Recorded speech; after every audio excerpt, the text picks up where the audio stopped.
வருகை புரிந்துள்ள மாவட்ட ஆட்சியரின் நேர்முக உதவியாளருக்கும் தேவகோட்டை இன்றும் விளங்கிக் கொண்டிருக்கிறது. ஒரு மொழியினை பேசும் போதும் எழுதும் போதும் அம்மொழியின் இயல்பு மாறாமல் இருக்க அம்மொழியில் மட்டும் பேசும் போதும் எழுதும் போதும் தான் அதன் அடையாளம் சிதைக்கப்படாமல் காக்கப்படும் என்பதில் ஐயமில்லை. சிறப்புமிக்க தமிழ் மொழியை நம் அரசு அலுவலகங்களில் அனைத்து நடவடிக்கைகளிலும் தமிழ் மொழியை பயன்படுத்தி முதற்கண் என்னுடைய வணக்கத்தை தெரிவித்துக் கொள்கிறேன். சில தவிர்க்க முடியாத பணிகள் இருப்பதால் மாவட்ட ஆட்சியர் அவர்களால் இந்நிகழ்ச்சியில் கலந்து கொள்ள இயலவில்லை. இருப்பினும் அவரது உரை குறிப்பை முதலில் நான் வாசிக்கிறேன். தமிழுக்கும் அமுதென்று பேர், அந்த தமிழ் இன்ப தமிழ் எங்கள் உயிருக்கு நேர், இனிமை தமிழ் மொழி எமது நமக்கு இன்பம் தரும்படி வாழ்க்கை நல்ல அமுது. இவை பாவேந்தர் பாரதிதாசனின் வரிகள். தமிழ் மொழி மிகச்சிறந்த செவ்வியல் மொழி என்ற வகையில் ஒரே சீராக 3000 ஆண்டுகளுக்கு முன் தொடங்கி இன்றளவும் வாழ்ந்து வரும் ஒரே மொழியாகும். தமிழ் மொழி தமிழ்நாட்டில் பெரும்பான்மையானவர்கள் பேசும் மொழியாக உள்ளது.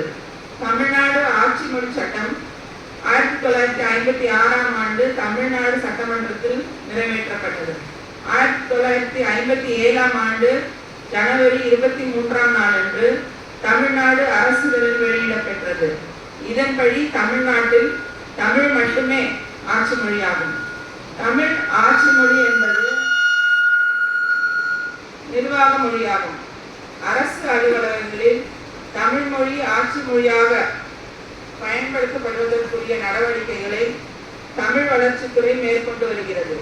தமிழ் வளர்ச்சித்துறையின் முக்கிய பணியாக தலைமைச் செயலக துறைகளிலும் துறை தலைமை அலுவலகங்களிலும் மாவட்ட ஆட்சியர் அலுவலகங்களிலும் இந்த தமிழ் ஆட்சி மொழி கருத்தரங்கத்தின் நிறைவு நிகழ்ச்சி இதில் வரவேற்புரை நிகழ்த்தி அமர்ந்திருக்கும் மதிப்பிற்கு துறைகளிலும் முழுமையாக செயல்படுத்துவது நம் அனைவரின் கடமையாகும்.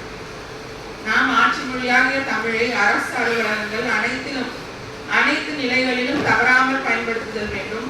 அனைத்து அலுவலர்களும் பணியாளர்களும் தமிழில் கையொப்பம் மற்றும் சுருக்கொப்பம் எழுதல், அலுவல் பணிகளில் பதிவேடுகளை தமிழில் எழுதுதல், அலுவலகங்களில் அலுவலக குறிப்பு மற்றும் கடித வரைவுகள், அலுவலக ஆணைகள், செயல்முறை ஆணைகள், முத்திரைகள், பெயர் மற்றும் தகவல் பலகைகள் தமிழில் மேற்கொள்ளுதல் வேண்டும். வணிக நிறுவனங்களின் பெயர் பலகைகள் தமிழில் இருக்க வேண்டும். தங்கள் குழந்தைகளுக்கு தூய தமிழில் பெயர் சூட்டுதல் வேண்டும்.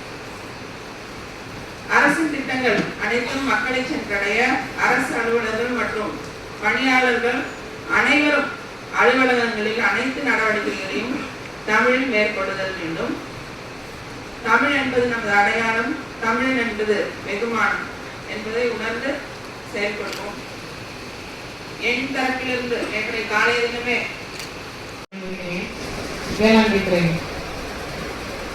அலுவலக வரைவுகளில் அலுவலக வரைவுகளும் சரி, செயல்முறை ஆணைகளையும் சரி, நகல் அப்படின்னு போடுற இடத்துல இப்போ படி அப்படின்னு போடுறது அதுதான் தூய்மையான தனிப்பெயர் அப்படிங்கிறதுனால இது வருமானங்களில் நம்ம அது மாதிரி கடைபிடிக்கிறது ரொம்ப நல்லது அப்படின்னு சொல்லி இந்த பயிற்சிகளுக்கு 2 நாள் பயிற்சிகளுக்கு வந்து மிகவும் எனக்கு ரொம்ப பயனுள்ளதாகவும் ரொம்ப அருமையாகவும் தெல்ல தெளிவாகவும் அருமையாக கொடுத்துருந்துச்சுமா. ரொம்ப சந்தோஷம். இந்த பயிற்சி கலந்துக்கிறது ரொம்ப சந்தோஷமாக ரொம்ப நன்றி.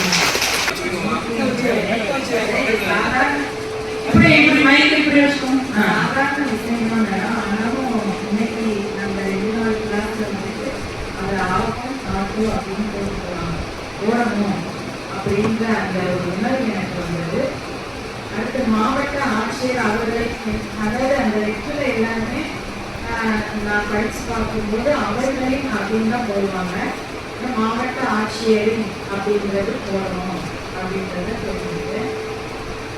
அது எனக்கு வந்து இந்த பாரதியார் கவிதைகள் இதெல்லாம் எனக்கு ரொம்பவே கொஞ்சம் ஊக்கமாக இருந்தது. இந்த பயிற்சியில் நான் கலந்து கொண்டதில் ரொம்ப பெருமையாக இருக்குது.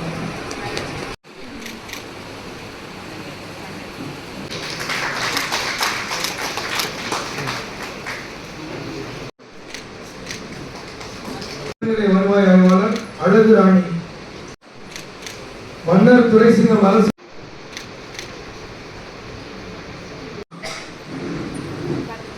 தெரிவிக்கிறேன். பெரும்பாலான பேர் என்ன இருக்கிறது இல்லை.